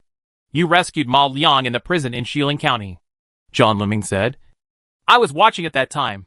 "Ha!" The Tauren raised his hand and scratched his head with difficulty. "I thought I did it very covertly. So why did you? I can tell you're a good monster." Before he could finish asking, John Looming gave the answer. I don't even know if he is asking about the past or the present, but this answer is enough. The two of them chatted for a few words, but the crying-faced man and the smiling-faced man over there looked on with cold eyes. "Jia jia jia." The smiling man laughed a few times, and then said, "Who do I think it is? It turns out to be an acquaintance. Could it be that you have broken through recently? How dare you stop us?" John Looming shook his head. "No," the crying man said solemnly. "If not, get out of here," the smiling man said. "You are still no match for us, and we don't want to make more enemies. If you leave, we won't kill you. Then I want to take him away," John Looming said. "Impossible," the crying man refused sternly. This Tauren knows Huladanshan better than anyone else. He finally subdued him. So how could he let him go so easily? What's more, with Nio's temper, once he is allowed to leave, there will be another trouble in the future. Therefore, even if you kill him, you can never let him go. John Looming smiled slightly. Black knives and white swords were raised left and right. "Oh!" The smiling man's voice became dangerous. "Why are you not smart this time?" John left his name without reply. His eyes were as bright as lightning. Life is like this. Sometimes you can retreat. Sometimes you can't. What's more, this time, it wasn't just the death energy lingering around his head. There are also stars shining above the heads of the crying and smiling people. He may die, but these two monsters may not escape unscathed. This battle is feasible. When dealing with human cultivators, the two demons have different strategies. It's not like when you deal with the Tauren. You just use cunning sonic attacks. But you fly up first, as if you want to win with your body? This is indeed what they were thinking. When dealing with fellow monsters, since there are only a small number of monsters that are good at using magical powers, you can use skills to win. However, human beings have complex magical powers and various magic techniques. Instead of competing with each other in magical powers, it is better to use the inherent strength of the demon clan's physical body to directly crush them. Boom! When the first explosion sounded, sword energy filled the forest. John Looming jumped out of the smoke, and as soon as they fought, he felt great pressure. He is skilled in swordsmanship, and has always been known for his fierceness. But the bodies of these two monsters are actually rocks. The body of the two demons appeared, and was as solid as a rock. When the sword light and sword energy fell, they could only scratch out a shallow white mark, making it difficult to break through the defense. It can be said that his cultivation was just restrained by these two demons. But John left his name, raised his eyebrows, and regained his sharp edge. This time, he bit the tip of his tongue and spit blood on the weapon, immediately becoming more energetic. "It's useless!" The man with the crying face suddenly shouted and punched him to kill him. Boom! Amidst the explosion, John Looming flew back. But there was a trace of fresh blood on the sword blade. He cut through the stone skin of the crying face man. But the smiling man's attacks followed. Another punch. John Looming raised his sword, and the sword energy turned into a shield, blocking the blow. Bang! But the heavy force still caused his feet to sink into the hard ground instantly. Then, the smiling man faced him, and suddenly launched another sonic attack. Jia! John Looming's mind moved, and it seemed that a flaw had been revealed. The man with the crying face was already close to him, and his fists and feet made sharp wind sounds. Bang! There was a loud noise. Fists and feet intersect, but leaving a name is not among them. Instead, the smiling man's fist hit the crying man's foot. The figure of John Looming in the middle flickered strangely and disappeared mysteriously. "Underground!" The smiling man shouted suddenly. His eyes were venomous, and he could tell at a glance that John Lu was hiding. Chaotian Palace can cultivate masters like Shen Huaji who are proficient in the 5 elements escape technique. Naturally, the sect has a lot of escape law books collected in the sect, and more or less of its disciples have learned a lot about it. It's just that you learn a lot, but you can learn less well. John leaving his name is obviously one of them. Boom! The man with the crying face stepped heavily on the ground, forcing a black shadow out of the ground. The man with the smiling face faced him with his palms. Bang, bang, bang. Laugh. 3 hits in succession. Not only did John Looming block it completely, he also took the time to strike back with a knife. This knife broke the smiling man's chest, causing his stone skin to shatter and drip with blood. The smiling man screamed angrily. "Suppress him!" In anger, it shook its body and suddenly transformed into its true form, a strange mountain stone with a smiling face on it. Boom! The rock suddenly fell from the sky. John Looming flashed in the air and flew away in the wind. But just as he dodged the blow, a crying face man blocked his way. The man with the crying face had a serious look on his face. If it were either of them, they probably wouldn't be a match for this young man, thanks to it being 2 against 1 today. Taking advantage of John Looming's unpreparedness, he punched down. Bang! This punch finally hit John Looming, and there was a bang. But John Looming's body did not move at all. Only a burst of golden light spread out. Body protecting golden light! Laugh. When the crying man was stunned, John Looming struck back with a sword, cutting off half of his right arm. Well, the man with the crying face flew back, but his expression was not painful. He raised his right arm with calm eyes, and saw that the stone skin on the wound gradually spread and regrouped into the shape of an arm. Then, when that stone skin recedes, his right hand reappeared, seemingly intact. The advantages of the monster's physical body are not only in strength, but also in some cases, their recovery ability far exceeds that of humans. This fierce battle between the two sides ended up being invincible for a while. The smiling man also turned over and landed on the ground, saying, "Although you have the golden light to protect your body, you can only resist it for a while, and your attacks are completely ineffective against us. If this continues, sooner or later you will be defeated and die." He was telling the truth, but John Looming looked at him coldly and only said, "I only see your Death Star getting closer and closer." From his perspective, the top of the smiling man's head was already dying. "Huh?" The smiling man snorted. "What nonsense are you talking about?" Before he finished speaking, he heard footsteps coming from the other side. The fight was so intense. The whole mountain is almost destroyed. Fairy fight. While he was talking, a little Taoist priest in green clothes and a strongman who didn't look very smart walked over slowly. The strongman seemed to be a bit chatty and kept chattering away. The little Taoist priest just nodded slightly in response. "Come to the venue." Li Chu had seen John leaving his name when he went to Chao Tian Palace. Even if he didn't, his identity could be seen from his clothes. Even worse, he is the only human here. No matter what, it should be the righteous side. He and Daniel were on their way together just now, and they happened to notice the fierce fighting here. Moreover, one side is a demon, and the other side is a human. It seems that the human cultivators are still at a disadvantage, so they quickly come over to take a look. John Looming also had an impression of Li Chu, but whenever he saw his face, it was hard not to be impressed. But the smiling man didn't know, so he shouted and asked, "Who is coming?" Li Chu glanced at him. Familiar bronze mask, weird robe, strong demonic aura, and fighting with people from Chao Tian K. There is no need to interrogate. You can kill directly. So Li Chu pulled out the pure yang sword, raised it high, and dropped it heavily. Roar. A red dragon flew into the sky. The eyes of the crying-faced man and the smiling-faced man shrank at the same time, and their livers and gallbladders trembled. But the difference is that this sword is aimed at the smiling man. Boom. There was no room for struggle. He was directly swept up by the red dragon and transformed into it. Over there, John Liuming's eyelids also twitched. Recalling the fight just now, everything suddenly became funny. Compared with this sword, it seems that my own sword can only be called Gua Sha. So cruel. Of course, the cry-faced man's fear reached its peak in an instant. What the HL? Isn't it just asking who is coming? As for taking such a heavy hand? Immediately the hair on his body exploded. He turned around and wanted to run away. Want to leave? John Looming shouted, and the sword flew through the air like a dragon. The man with the crying face also knew that it was difficult to escape at this time, so he made a decisive decision. Took off the mask with his right hand and threw it into the distance. Under the mask, it turned out to be a stone face with no facial features. Boom. John Liuming's swords all fell on him, blasting him into pieces and turning them into rubble. The mask that flew far away has disappeared. Only then did John Looming realize the mask is the true body. But it was said that the man with the crying face threw the bronze mask, and the mask instantly broke through the wind and flew away for dozens of miles. And then a ray of light flashed, and a figure reappeared. Scared me.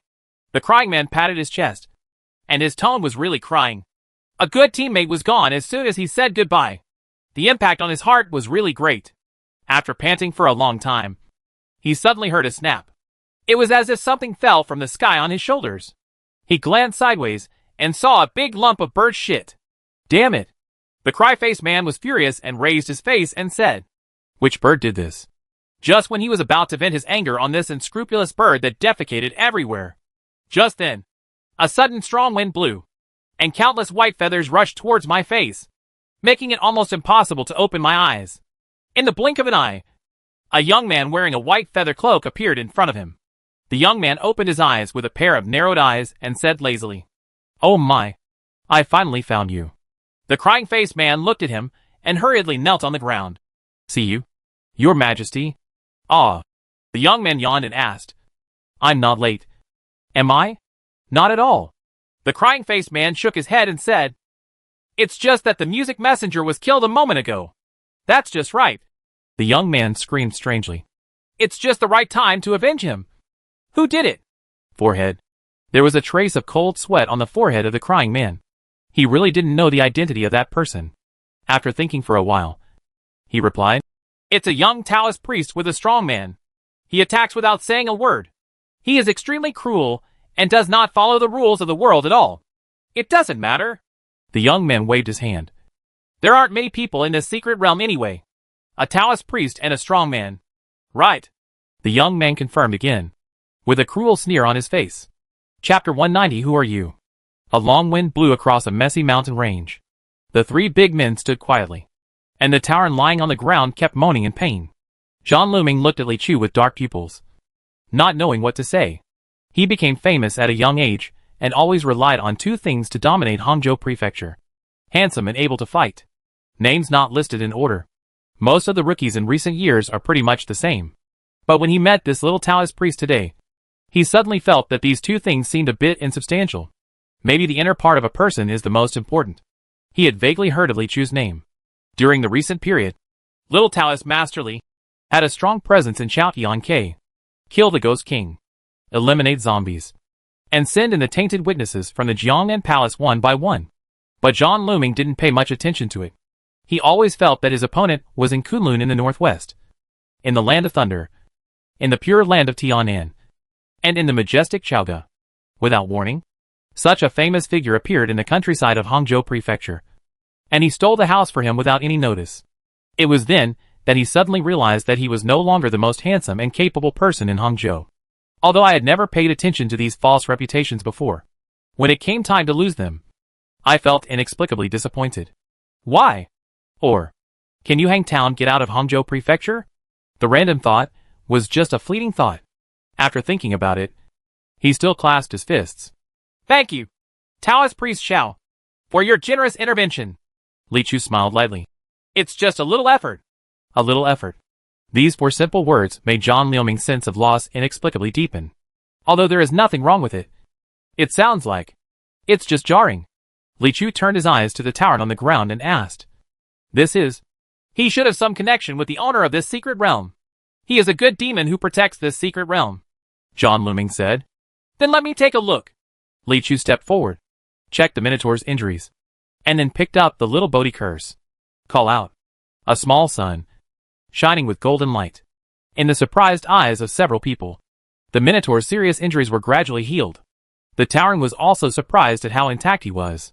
The demonic power had been circulating for several days without any stagnation. And then his eyes widened. "Thank you, Taoist priest, for helping me." "Who is the Taoist priest?" Li Chu replied. "Chilipo, Diyun Temple, Li Chu." "Ah?" The Tauren was confused and asked in surprise. "Where is the immortal land Chilipo, and which immortal gate is Diyun Temple?" I wanted to say that this name sounded weird. When the words came to his lips, he realized it in time and changed it to, "I don't know this at all. It seems that I have been away from the world for a long time." Li Chu shook his head gently. "It's just a small Taoist temple outside Yuhang Town." Remembering that John Looming had just said that the Tauren were related to the owner of the secret realm, he asked one more question. "Excuse me, do you know where the Golden Rainbow of Luck is hidden here?" "Oh, the Golden Rainbow of Luck." The Tauren thought for a while and said, "It should be near the Two Realms Forest. Are you looking for this thing?" "Yes." Li Chu nodded. "Then I'll take you there." The Tauren immediately stood up. "Convenient. The Taoist master treated me for such a serious injury, so I should do something small to repay him." The Tauren laughed. "Thank you. Take me one. Take me one." Daniel ran over quickly. "Xiao Taoist priestly, you can't get a new cow and forget the old one." In fact, he was afraid that a cow would encounter any danger if it were alone in this secret territory. At this time, he had decided that as long as he stayed with Li Chu, nothing would happen. As for Li Chu, he didn't mind bringing an extra cow, but he just thought it sounded weird.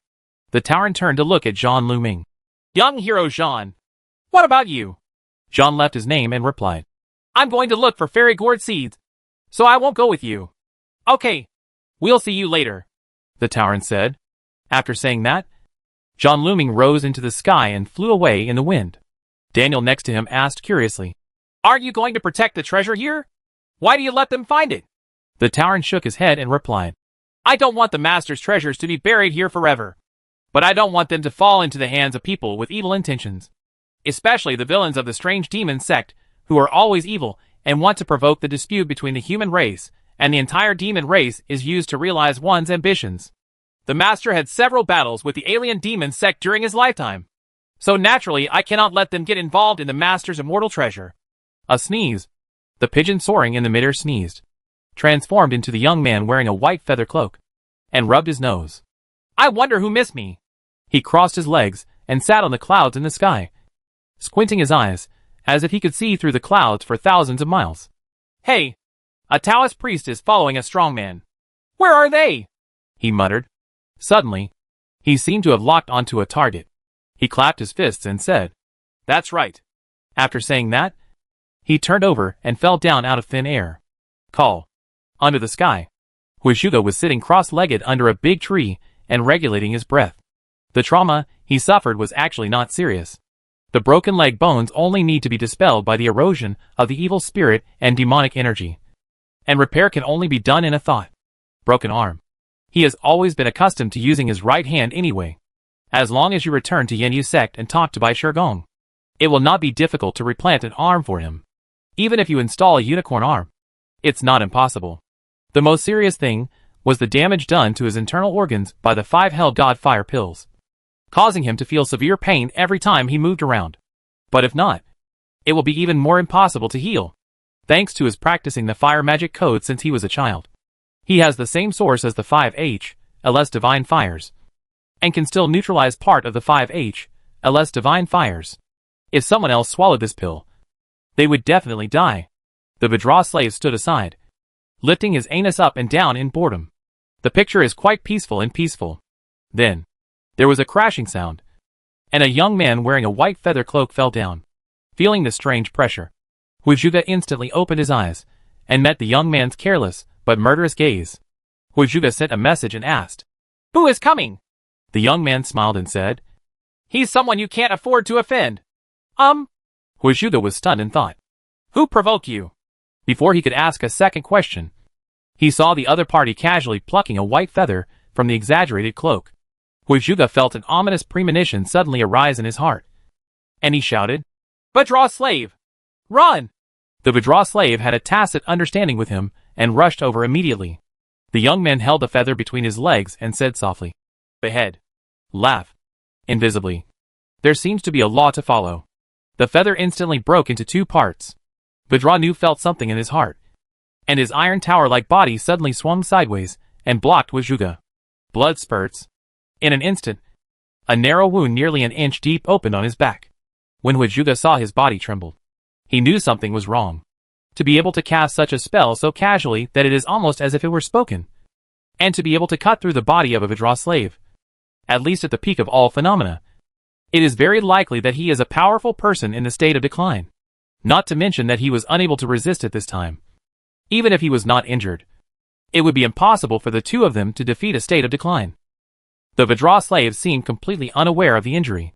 He opened his left hand like a cattail leaf fan, grabbed Huizhuge's back collar with a wide palm, and ran away. He has a pair of long legs that make a bang bang bang sound when he runs, as if the ground is shaking and the mountains are shaking. But he is as fast as the wind. But the young man stood up and followed him effortlessly. Want to run? He plucked another feather and said in the air, Light it up! Boom! The feather burned instantly. At the same time, Vidra slave's body also ignited with blazing fire. Anyone with a weaker body would probably be burned to death by the fire in an instant.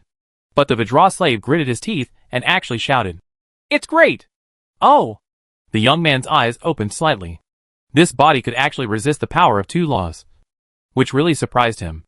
Huizhuge knew this very well. The Vidra slave was born with supernatural powers, skinned with copper and iron bones. But the price was that the moment he was born, his mother died. Therefore, even though he has such an almost immortal talent, his father still dislikes him. Soon after he was born, he was entrusted to Grandma Liuwa, so he grew up with Huizhuge. It is also because of this increasingly stronger pair of copper skin and iron bones that the Vidra slave's physical senses have always been very dull. Only a particularly strong stimulus can make him feel his existence of flesh and blood. This kind of stimulation can usually only be achieved by hitting hard, so he has always longed for strong opponents. But there is a limit to how strong you can be. Even if he is indestructible, that's not a reason for you an expert in the realm of decline, to take action out of nowhere. Don't you need to follow the basic law when beating someone? At this moment, Huizuge's heart felt as if 10,000 alpacas were rushing past. Thousands of words were condensed into one sentence. He just wanted to ask the pursuer one question. Who the hell are you? Chapter 191 Fighting Between Gods. A very fast rabbit was running and suddenly found itself suspended in the air. The four short legs were struggling crazily in midair. But unfortunately, it was difficult to escape from the clutches. Puff. The light exploded, leaving only a round seed in the air. Fairy gourd seeds! A smile as dry as cracked earth appeared on Taoist Sang's dark face. He raised his hand to take the fairy gourd seeds into the palm of his hand, then turned his hand to put it away. Suddenly he heard a roar in the distance. His consciousness swept away, and he frowned. Snort! Then, he took a step, and there was only a cold snort. Discipline! A white feather disappeared instantly. Whoosh! A dazzling red bolt fell from the sky, and a wave of true energy poured onto Vidraslave's body. But he seemed to be getting more and more excited. Come again! Poof! Just after the shouting, he spat out a mouthful of blood. Huizuge frowned. He had never seen a Vidraslave injured by anyone since he was a child, let alone injured like this. If one is born with a Vidra body, if the difference in realm is not too great, why would it be like this? Helpless, he had no choice but to send a message. Vidraslave! Put me down, and let's go our separate ways. Maybe his target is me. The Vidraslave is still running with great strides, like a giant chasing the sun. He was holding Huizuge by the collar and swinging him around, as if a giant was holding a lame cat in his hands. No! You're so injured that you can't run away! The Vidraslave shook his head and wiped the blood from the corner of his mouth. In midair, Venerable Xian Ge looked at them with interest. Born as a Vidra, he must have an extraordinary origin. I wonder how many laws he can receive from me. He was about to pick another feather when suddenly, the wind and clouds in front of him suddenly changed. The universe suddenly rolled back, and a huge black hole appeared out of thin air with strong suction. The surrounding flowing clouds were instantly sucked in and disappeared. If Venerable Xian Ge is not careful, he may become lost in consciousness. Huh? Only then did Venerable Xian Ge completely open his eyes, his light looming, and he looked towards the sky behind the black hole. In the distance, a Taoist priest in Qingyi was confronting him in the distance. Sang Taoist? Venerable Xian Ge read out the name. I didn't expect to see you here. Didn't your witch temple fall apart long ago? Below, the Vidraslave also stopped and looked back, and saw two powerful men standing opposite each other in the sky. Huizuge breathed a long sigh of relief. Are you saved? Didn't your two subordinates tell you? Mr. Sang raised his flower pen and said, I snatched this from them. Those two losers. Venerable Xian Ge was about to curse when he suddenly remembered that he had just arrived and didn't even see his two subordinates. After all, there was only one left. After thinking about it, he shook his head. It doesn't matter. You just grab it, and I'll grab it again. But don't stop me. I'll kill those two boys first, and then come back to fight you to the death. Taoist Sang frowned and was about to stop him when he suddenly remembered that the boy below was also a member of the demon sect and was full of evil. He simply spread his hands and said, Okay, hurry up. Huizuge had one sentence in his mind at that time. Damn it. Your dog is dead. Although the Vidraslave is usually straightforward, he is not ambiguous at all when he is running for his life. Hearing Taoist Sang's words, Huizuge didn't even need to remind him. He just jumped up and ran away. But no matter how fast you run, you can't escape the powerful luck. Immediately, Huizuge's mind changed rapidly, and then he sent a message to the sky. Senior Sang, this junior is not talented, but he is also Grandma Lu's grandson. Grandma has always loved me very much. If I go under Jiuquan, it is because you stood by and watched. If you die, Grandma will definitely not forgive you. Upon hearing this, Taoist Sang was silent for a moment, and then sighed. That's all. I will save you once today, but it is only this once. You should take care of yourself from now on. As he spoke, he took another step and stopped in front of Venerable Xian Ge. Venerable Xian Ge frowned slightly. How could you go back on your word? Didn't you say we'd fight later? Taoist Sang snorted again. I'll beat you if I beat you. Do you still have to choose a date? Huh? Venerable Xian Ge laughed angrily. If you want to fight, then fight. Bang. There was a loud sound, and the cloak behind him suddenly unfolded, turning into two broad wings flying across the sky. Countless white feathers fell for a while, but none of them were wasted. Venerable Xian Ge waved his hand, and all the falling feathers floated around him. Kill! There was a clear scolding, and white feathers were like arrows. Each feather represents a law. Sang Dao made hand seals, chanted mantras, and shouted angrily, "Suppress him!" Boom! At the top of the sky, the infinite wind and clouds suddenly became chaotic. The sky in the entire secret realm is sinking rapidly. The rules created by Venerable Xian Ge were instantly crushed by the sinking sky. Before Venerable Xian Ge was crushed by the sky, the space around him began to crack like cracks. Spread rapidly. This secret realm cannot withstand such a battle. But draw, slave! Run! Run! Huijuge shouted again. People who are not in the same situation are not even qualified to watch such a powerful level of fighting. If you are affected by that messy law and don't have the body of a Vajra slave, you will definitely end up with the death of your body and the disappearance of your soul. In a dense forest somewhere in a secret place, under a big tree, Xiao Yue scratched her head. It's so boring. When will the master come over? The words have not yet finished. I heard a rustling sound in front of me. And then, messy footsteps approaching. The little Koi's hair stood up, and he became nervous. You're... Li Chu's reassuring voice came. As soon as he approached the Two Worlds forest, his mind caught sight of the lucky little Koi here, and he quickly came over with 2 cows. Acridine! The little Koi cheered and jumped over. You are finally here! I have been waiting here for a long time! Seeing that she was safe, Li Chu smiled relaxedly and said, I have collected a lot of treasures during this time. He showed off his harvest to the little Koi. 5 in total. Awesome. The little Koi applauded. Then he suddenly remembered something and said, Speaking of which, I also picked up some weird things. As she spoke, she took off a gold brocade bag from her waist and poured it down. From the palm-sized bag, a pile of treasures as tall as a person was poured out. The golden light almost piled up into a hill. Yeah, Li Chu fell into deep thought. Daniel was speechless for a moment. The Towering was also stunned for a moment. And then said, Little Taoist Priestley, I feel that you don't have to look for the treasures in the entire Two Worlds forest. They should all be here. Li Chu forced a smile. Uh-huh. Really? It should be more than just that. There may be many others sneaking around. The Towering scratched his head. What is this little girl doing? While everyone was in shock, they suddenly heard thunder rolling in the distance. And suddenly the sky became dark. The earth became dark. And the sun and moon lost all light. There were large cracks in the sky. What's going on? Daniel immediately hid behind Li Chu with his head in his hands. The Tauren stared at the sky and said in a deep voice, There are great powers fighting, and the laws of the entire secret realm are in chaos. This is a fight between gods. Chapter 192. A wisp of immortal energy refined over 100 years. Laugh. John Looming volleyed his sword in the air and killed an ethereal spirit. A fairy gourd seed floats into the air. His stern face relaxed slightly, and he flew forward to pick up the seed. Just as he was preparing to go to the junction of the upper and lower secret realms, he suddenly heard thunder. Click. No, not thunder, but the sound of the sky splitting. Looking up, the sky is slowly descending, accompanied by endless pressure. But in this scene, the sky was overwhelmed by some hard character, and cracks began to appear. Hold it to me. In the distant sky, there is a bright white figure with feathers flying.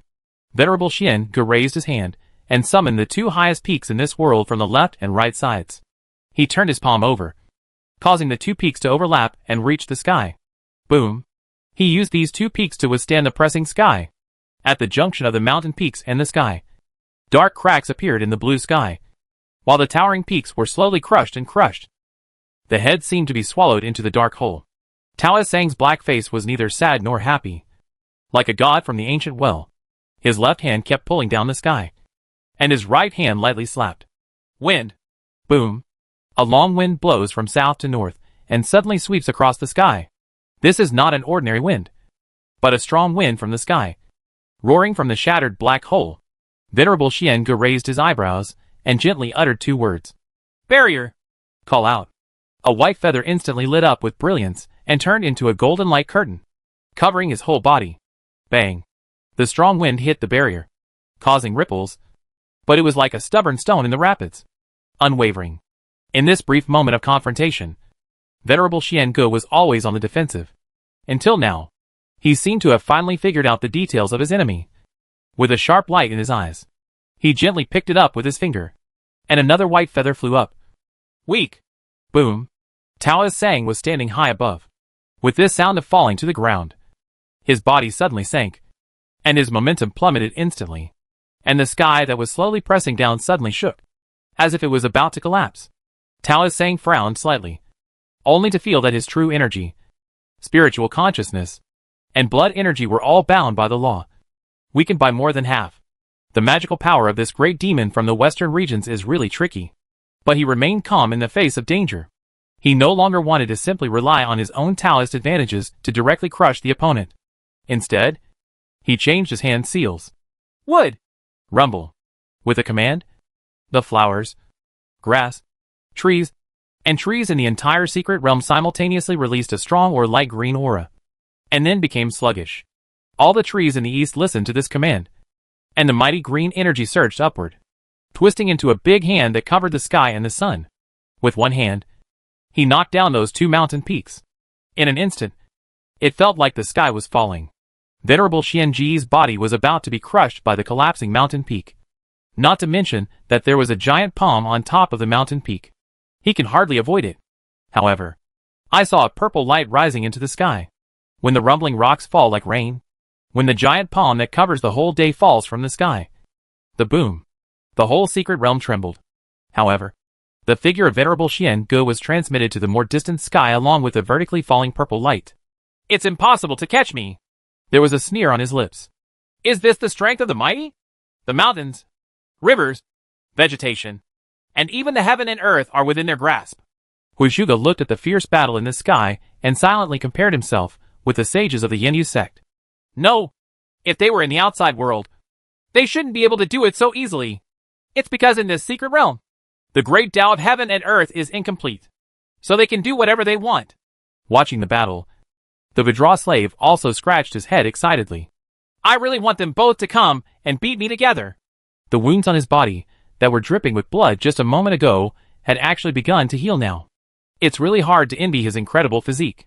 But Huizhuge just looked at him worriedly. Your perverted habits are getting more and more excessive. What will you do in the future? Somewhere in the secret realm, King Jiangnan gritted his teeth. If such a person can be used by me. Wait, he was supposed to be used by me. Right. Dead pigeon. Li Chu also looked at the battle in midair with envy. Is this a fight between gods? So gorgeous, so shocking, so enviable. According to legend, the power of laws that can only be mastered by those who have reached the realm of severing decline, as well as those great magical powers that can almost destroy the world with every movement of their hands, are really desirable. Daniel next to him said worriedly. If they continue to fight like this, they won't break this world into pieces. Right. Huh. The Tauren sneered. This level of cultivation is not enough to shake the Calabash Cave that my master has arranged for many years. This is only the first level. If they reach the second level of the Calabash Cave, they will not be able to do it so easily. Activate the laws of heaven and earth. Daniel said. Will the second floor be safer? Is there a path to go down?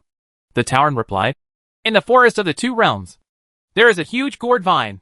You must get the fairy gourd seeds and go down the gourd vine to reach the second level. Oh! Daniel sighed after hearing that he still wanted fairy gourd seeds. Just when everyone below was looking up, the sky is changing. He saw Taoist Sang raising his hand and taking out the raw flower pen.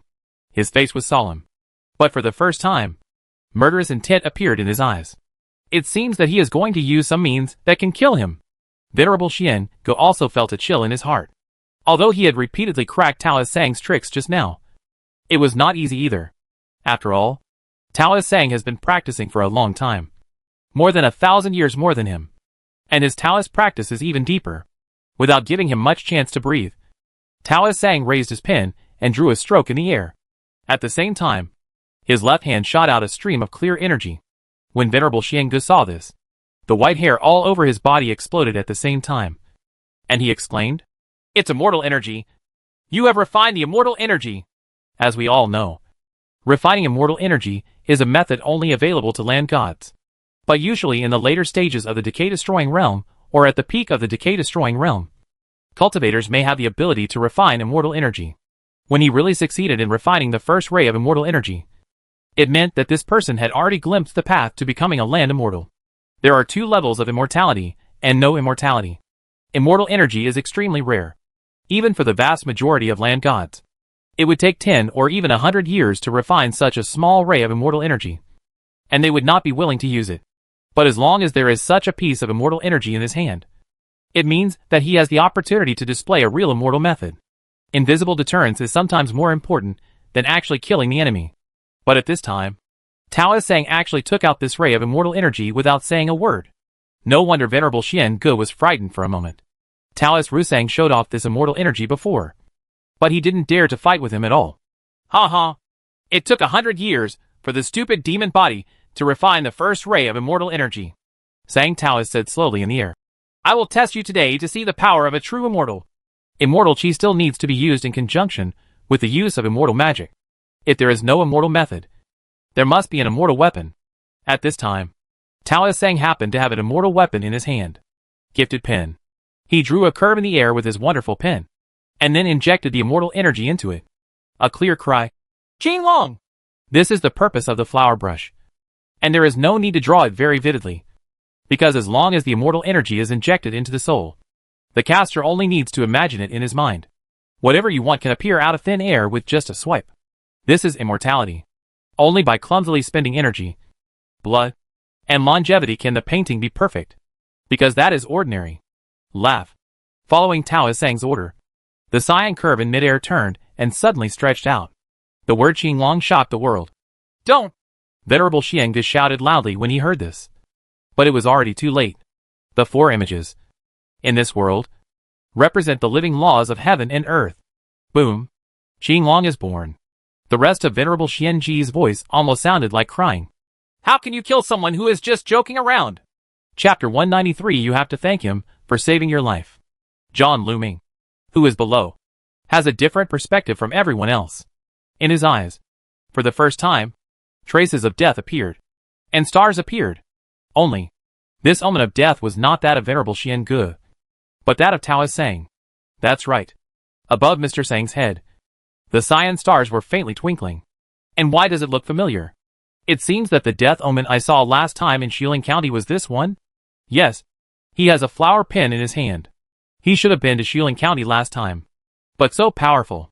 Who can force him to die? A trace of confusion flashed across John Liuming's dark pupils. On the other side, Li Chu looked at the aloof Taoist Sang, and the flower pen in his hand. I couldn't help but secretly say in my heart, so strong. A little envious. In one breath, the green dragon appeared, shocking the world.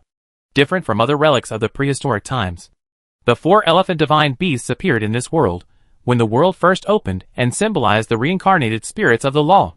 It is said that until ancient times, there were once 4 sacred beasts that suppressed the 4 barbarians in the sky. But later, the years were too long, and the mythical beasts lost interest in the human world. They left one after another and went to unknown places. In subsequent history, a certain mythical beast will appear only when a great disaster occurs between heaven and earth. Moreover, the 4 phenomena in this world are not necessarily righteous. In other words, they do not necessarily represent human justice. Even among them, the white tiger is good at killing, the red bird is good at destruction, and the basalt is extremely mean. 3 of these 4 signs are not so friendly to humans. Only Qinglong has few records of destruction in history. But at this moment, he was looking at the divine beast that was flying across the sky. Everyone and the demon were silent. Is this another level of life? Huge, beautiful, and great. Every inch of its body exudes an endless sense of power. Mr. Sangdao made no sound or gave any orders, because he is only a small creature in the realm of decline and decline. Less than a land immortal, and he is not even qualified to communicate with the 4 elephants. The gods in this world will naturally understand your appeal, just like this green dragon. Its ancient vertical pupils, dancing with dark golden flames, slowly locked onto the Venerable Xian Ge below. An idea suddenly arose in Venerable Xian Ge's mind. Slip. But even if he breaks this secret world and escapes to the ends of the earth, this green dragon will chase him all the way. There is no escape. He had no choice but to start gearing up. Top. The good news is that Taoist Sang can only refine a stream of immortal energy in 100 years. Which means that this green dragon can only deliver 1 blow at most, and then it will dissipate. I don't know if I can withstand it. he muttered silently. Then, there was a strong gust of wind, and the space suddenly cracked. This was not an attack, but just that the green dragon's body entangled itself and moved slightly. It is preparing for the first attack. It's just a casual movement, and it's almost like the earth is falling apart. And then, the sky under Venerable Xianji's feet cracked, and the sky above him also cracked, followed by. He suddenly realized that it was this world that isolated him. It was like he was in a room, and then someone wanted to set fire to the room and kill him. The owner of the room quickly made a decision and kicked him out. So heartless. Venerable Xiangu, who was plunged into darkness for a moment, had no time to think about it, because he heard a roar full of vicissitudes of life, as if it came from the endless ancient realm of 120,000 years, and fell in his ears. His soul began to tremble involuntarily. I support it. What the heck? He roared angrily, raised his wings behind his back, and all the white feathers around him were scattered by him in an instant. In an instant, the sky was filled with flying feathers. Roar. At the same time, Qinglong. Advent. Boom. There was a loud sound of the mirror breaking in the gourd cave, and then a light curtain composed of feathers emitted from the broken place. Everyone watched as the green dragon entered the light curtain from the broken place, and then penetrated through. It was as if Venerable Xiangu turned transparent in an instant. The world collapsed, but he still remained. Rumble. The final sound of the green dragon's disappearance was still loud, echoing throughout the entire gourd cave for a moment before disappearing. Then, the figure of Venerable Xiangu appeared in midair. At that moment, he released all his feathers and turned them into a chaotic land of laws, protecting himself within it. There is only a moment of opportunity. If the Qinglong's impact lasts longer, or if his judgment is slightly inaccurate, he will die. He was covered in blood, and his fleshy wings, which had lost all their feathers, were bare and looked a bit ugly. But he was smiling. I escaped. Regardless of anyone, being able to dodge a blue dragon's attack is enough to write a big note, Taoisang said indifferently. But you still lost. He quietly raised his finger. Really? Venerable Xiangu laughed strangely. You want to try using qi again? Taoisang's anger suddenly changed, and suddenly his body froze. Kerala. His body, starting from his outstretched arms, actually had fine cracks. It was like a wooden clay sculpture in a temple that had dried up and cracked due to long-term neglect. The cracks instantly spread to his shoulders, neck, and then the top of his head. Then, his black face was also covered with cracks, which looked slightly terrifying. Taoisang was a little unbelievable and muttered to himself. Am I torn? Jia jia jia jia. It was only at this moment that Venerable Xiangu finally dared to laugh happily. You haven't noticed, haven't you? As early as the beginning, the law I planted in you not only caused weakness, but also failure. I found this almost lost ancient law in an immortal tomb in the western region. It is the most restrained for you wooden people. Taoisang looked at him silently for a long time before gently nodding. You win, Venerable Xiangu said. I won't win until you die. Taoisang shook his head, then turned around, suddenly took a step, and disappeared into the vast distance. He must quickly find another quiet place to retreat, and find a way to break this law. Get away. Venerable Xiangu no longer has the ability or courage to pursue him. But that doesn't mean that he doesn't dare to kill others. The battle had just been silent for a while, and the audience below was watching in shock. An ominous premonition suddenly flashed through Huizhuge's heart. Sure enough, in the next second, Venerable Xiangu came to the wilderness and looked at the two of them. Hee hee. I almost let you escape, but luckily I won. Good Yunam Jiaduk. Huizhuge really didn't know what he had done wrong to deserve such treatment. He desperately wanted to swear, but he held it back in the end. Even keep a smile on your face. Senior, he sent a message. Is there any misunderstanding between us? Misunderstanding? Venerable Xiangu sneered. How is that possible? Just as he was about to raise his hand to kill the two of them, he saw the crying face man flying down from the side. Congratulations, Your Majesty, for defeating Taoist Naozong. Now no one in this world can be your opponent. The treasure on the second level is already in the bag. There is no rush. Venerable Xiangu shook his head. I will avenge the messenger first. With that said, he was about to take action again. Huizhuge felt cold. The Vidra slave was overjoyed. The man with the crying face was stunned for a moment. And then he saw the two people opposite him. A Taoist priest and a strong man. A trace of cold sweat flowed from his forehead. Your Majesty, you may have made a mistake. My subordinate didn't explain it clearly. He quickly bowed down and admitted his mistake. What?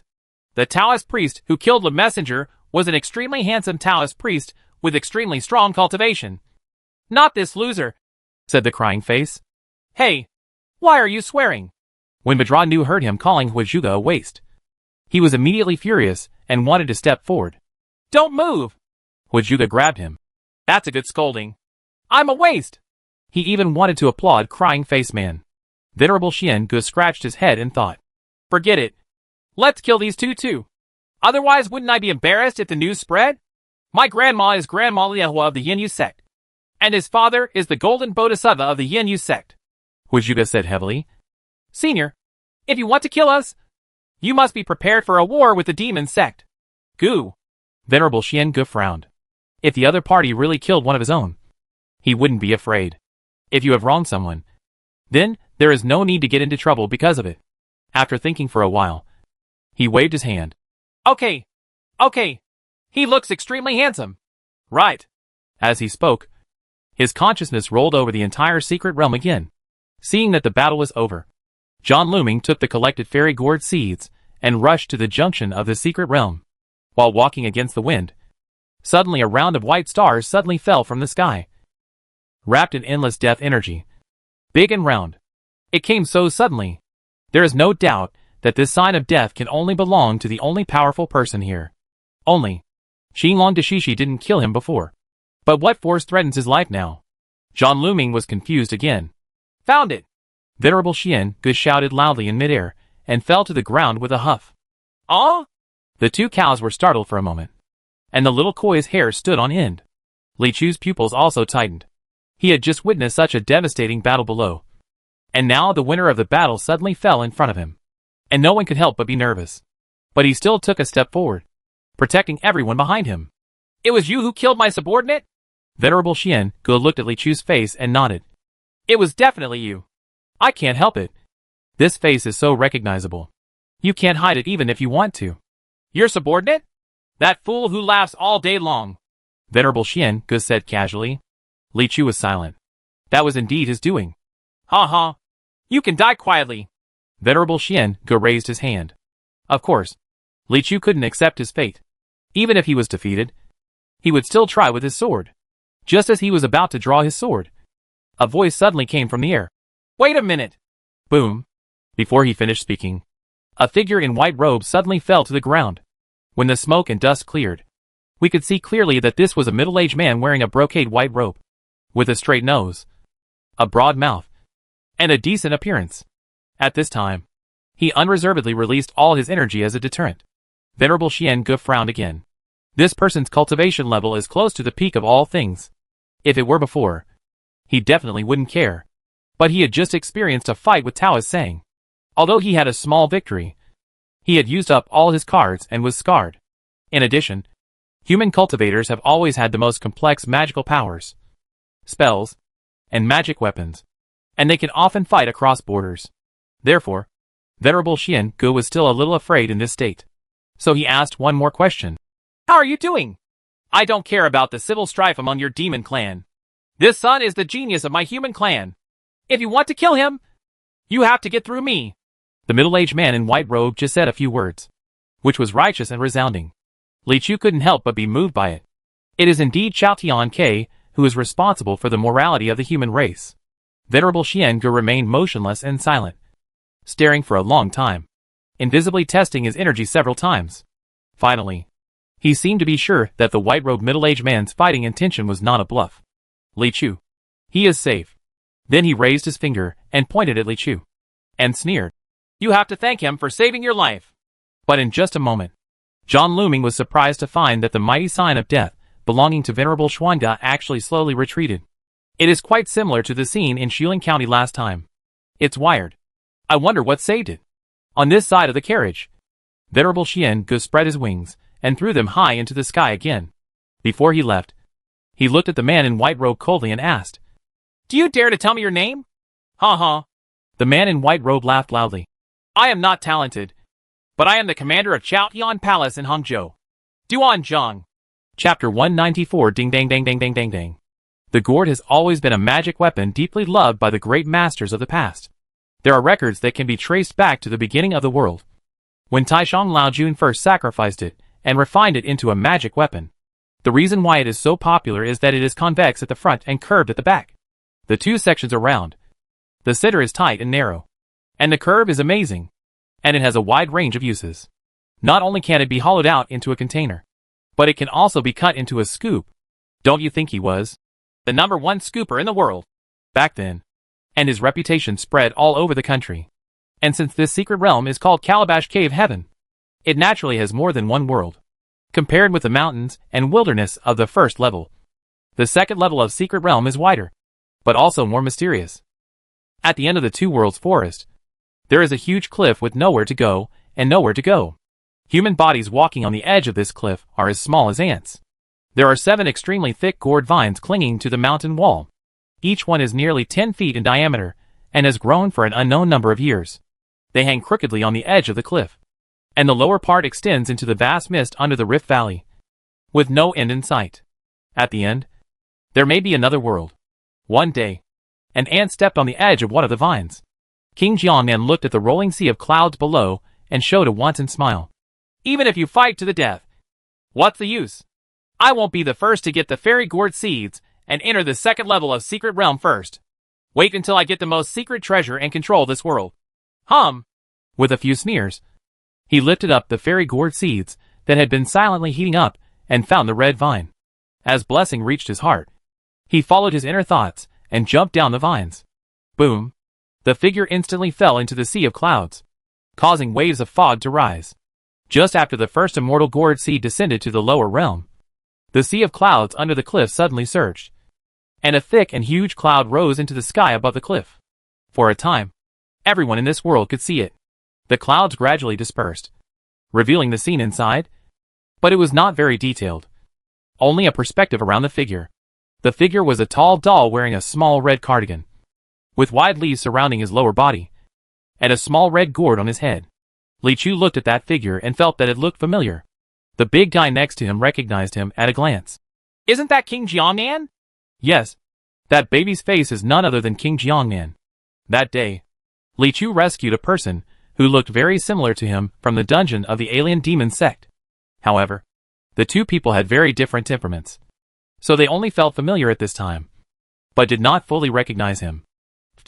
Xiao Yuer chuckled. Except for the face. This doll is so cute. After the clouds were completely revealed, there was a sound that seemed to have traveled through thousands of years of vicissitudes. Everyone in the first level of the Secret Realm, with the entry of the first fairy gourd seed, the second level of the Secret Realm has been opened. As long as you enter the second level of the Secret Realm with the fairy gourd seeds, the seeds will be changed into the fairy gourd body, and your original abilities will not be able to be used here. The 7 immortal gourd bodies will give you completely different abilities. Depending on your cultivation level, the intensity of the abilities you gain will also be very different. The treasure you want is locked in the Treasure Mountain on the second level of the Secret Realm. The key to unlocking the Treasure Mountain is a snake spirit and a scorpion spirit. Be careful. They will not sit still and wait for death. Wish y'all good luck. Owner. The Tauren's eyes filled with tears as he listened to the voice left unknown so many years ago. Li Chu looked at the incredible second-level gourd world and felt a familiar melody coming from nowhere, echoing in his mind. Ding, dong, dong, dong, dong, dong, dong, dong, dong, dong, dong, dong, dong, dong. Venerable Xian Ge also returned to the crying man at this time. Seeing this scene, he squinted his eyes and asked, You have been here for so long, and you have gained nothing? The crying-faced man was excited and hurriedly handed over a green fairy gourd seed, which was exactly the one they had snatched from the Tauren. Good. Only then did Venerable Xian Ge put away his dangerous gaze, smiled, and gave him an encouraging look that said, There is some merit in this waste of yours. The crying man breathed a sigh of relief. Immediately, Venerable Xian Ge soared into the sky, and in a moment he came to the cliff of the Sea of Clouds. He laughed. Interesting. After saying that, he flapped his wings and plunged into the Sea of Clouds. Bang! As soon as his figure disappeared, another perspective opened up in the clouds in the sky.